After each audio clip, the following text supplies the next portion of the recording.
L'enfant des silences et des absences. Il y a des histoires qu'on n'entend jamais, des douleurs qui vivent dans l'ombre, des silences qu'on porte comme des cicatrices invisibles.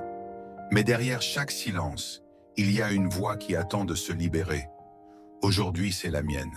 Je suis né dans un monde où les silences criaient plus fort que les mots, où l'amour était parfois une absence, un vide qu'on ne sait pas remplir.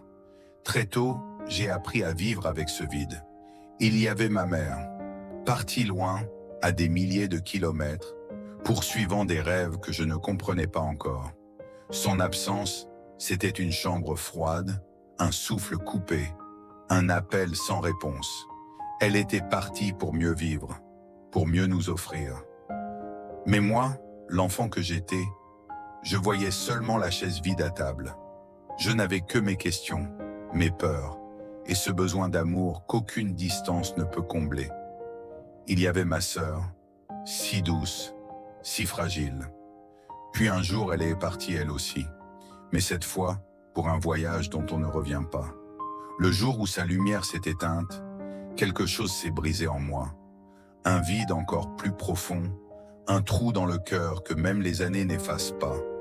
Et moi, au milieu de tout ça, je grandissais. Un enfant qui apprenait à sourire quand son cœur pleurait, à être fort quand il avait juste besoin de pleurer. Je regardais les autres, les familles heureuses, les câlins du soir. Moi, j'avais le silence et l'absence comme compagnons de route. Mais parfois, au milieu de l'ombre, des mains se tendent, des regards bienveillants, des paroles inattendues qui, sans le savoir, t'aident à tenir debout. Il ne faut pas beaucoup de lumière pour percer l'obscurité. Juste une petite étincelle. Aujourd'hui encore, je porte ces silences en moi. Ils font partie de mon histoire. Mais j'ai choisi de ne plus les laisser me dévorer. J'ai choisi de raconter, de transformer ces absences en récits. Parce que parfois, ce que l'on ne dit pas, je le raconte pour toi. Chaque histoire que je partage est un morceau de vie, un cri du cœur, un témoignage d'espoir. Parce qu'au fond, nous portons tous des silences. Et parfois, il suffit d'une voix pour les transformer en guérison. Parce que raconter, c'est donner un sens à la douleur. Parce que chaque histoire qu'on ose dire devient une lumière pour quelqu'un d'autre. Bienvenue sur l'humain en vrai. Ici, je prête ma voix à ceux qui n'en ont plus.